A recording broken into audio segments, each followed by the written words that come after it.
최진TV입니다. 킹메이커, 대통령을 만들 수 있는 힘을 가진 사람들입니다. 그러니까 경력이 킹 못지않게, 아니 그 이상으로 화려한 사람들이고 큰 판을 볼 수 있는 사람, 그리고 과거에 대통령을 2명 이상 만들어 본 사람들입니다. 역대 최고의 킹메이커 1명만 꼽는다면 김종필 전 총리입니다. 국회의원을 9번을 했고 총리를 2번 했고 당 대표를 셀 수 없이 여러 번 했습니다. 그리고 대통령을 3명을 만들었습니다.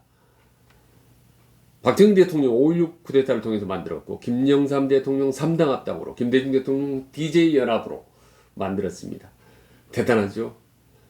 자, 그렇다면 내년 3월 대선에서 최고의 킹메이커가 될 사람은 누구일까요? 제가 현존하는 최고의 킹메이커 6명을 선정을 해봤습니다. 여러분 생각은 어떤지 모르겠습니다.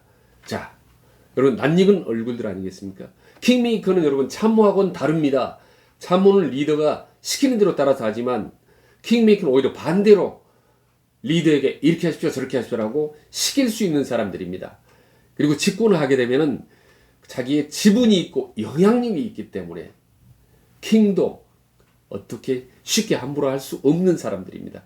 그래서 킹보다 센 킹메이커라고 했어요. 자, 첫 번째로 김종인 전 국민의 비례위원장입니다.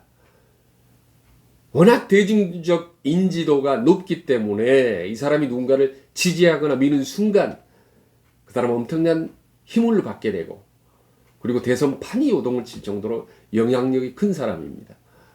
이번에 당대표가 된 이준석 대표와 당내 초선 의원 그룹들하고 아주 가깝기 때문에 이번 대선은 어떤 형태로든 국민힘을 중심으로 큰 역할을 할 거라고 봅니다. 그다음 과연 그대로 예전처럼 윤석열을 밀 것이냐? 그건 알 수 없습니다. 과거에는 그 순간을 잡았다라고 해서 윤석열 총장을 막 띄웠지만은 최근 3개월 동안 한 번도 만난 적이 없습니다. 전화 통화 딱 한 번 한 게 전부입니다. 그리고 다시 돕는다 하더라도 저는 갈등의 소지가 있다고 봅니다. 왜냐하면 김종인 위원장은 짜르처럼 카리스마가 강하고, 그리고 대단히 현실적인 승리지상주의인 반면에 윤석열 같은 건 상당히 자유분방하고, 그리고 어떻게 보면 신비주의자에 가깝기 때문에 전략적으로 저는 대립의 소지가 있다고 봅니다. 저는 그래서 김종인 전 비대위원장이 윤석열을 여전히 비중 있게 보고는 있지만 김동연 전 경제부총리나 최재형 감사원장 그리고 원희룡 제주도지사를 포함해서 누군가 될 가능성이 높은 사람을 막판에 밀어줄 가능성이 높다고 봅니다. 자, 두 번째는 김무성 전 새누리당 대표인데요. 역시 키맨이죠. 근데 원내외에 막강한 조직을 갖고 있는 사람입니다. 지금 전현직 국회의원 50여 명으로 구성되는 마포 포럼을 지금 계속 가동하고 있지 않습니까? 이렇게 원외인데도 막강한 조직력을 갖고 있는 사람은 거의 없습니다. 지난번 4월 7일 재보선 때는 안철수 밀었고, 이번 전당대회 때는 이준석 후보를 밀었다는 얘기가 이제 파다합니다만은, 자, 다음 대선에서는 아마도 윤석열이나 최재형 감사원장이든 누구든지 새로운 사람을, 새로운 인물을 밀 가능성이 매우 높다. 주변의 여러 가지 정황을 제가 파악해 본 바에 의하면. 근데 김종인, 김무성 두 사람이 똑같은 후보를 밀면은 상관이 없지. 만약에 다른 후보를 각각 지원하게 되면 그야말로 킹메이커들끼리 센 한판 승부가 불가피해지겠지요. 자, 세 번째로 이해찬 전 민주당 대표입니다. 친문 좌장으로 알려져 있죠. 여권의 키맨입니다. 자기가 갖고 있는 이제 광장이나 큰 조직을 몽땅 최근 이재명 경기도지사에게 넘겨줬습니다. 이재명 경기도지사가 제일 취약한 부분이 친문 그리고 충청도인데, 이 부족한 부분을 채워주고 있는 사람이 바로 이해찬 전 대표죠. 근데 만약에 본격적으로 이해찬 대표가 이재명 대통령 만들기에 나선다면 친문 진영이 상당히 이재명 쪽으로 몰리겠지만 반대로 친문에 또 분열 현상이 생길 수도 있습니다. 이해찬은 친문을 뭉치게도 할 수 있고 분열을 시키기도 할 수 있는 양면성을 갖고 있는 인물이죠. 그리고 물론 동시에 이낙연 그리고 정세균 두 대권 주자와 충돌이 불가피해지죠.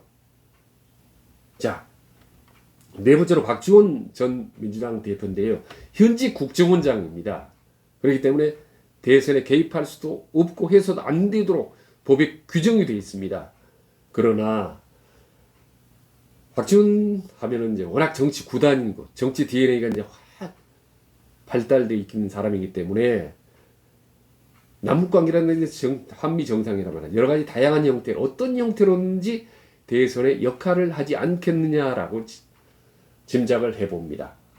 만약 역할을 한다면 현직 국정원장이기 때문에 문재인 대통령하고 어떤 코드를 맞출 가능성이 높겠지요. 안테나에 의하면 과거는 이낙연과 가깝지만 최근 들어서는 정세균과 가깝지 않느냐라는 얘기들이 있습니다만 아직 확인된 건 없습니다. 자, 그리고 이어서 이제 윤여준 전 환경부 장관인데요. 책사로 논리하죠. 책사. 과거의 삼국지 제갈공명처럼 전략이 많은. 근데 윤석열과 같이 파평 씨고 충청도 고향입니다. 그리고 윤석열 전 총재 아버지인 윤계중 연세대 명예교수하고도 오래전 친분이 있습니다. 그래서 윤석열을 막후에서 돕고 있지 않느냐라는 일부 언론의 보도가 있습니다만 역시 구체적으로 드러난 건 아직까지 없습니다. 마지막으로 김한길 전 민주당 대표 지략가로 널리 알려져 있죠.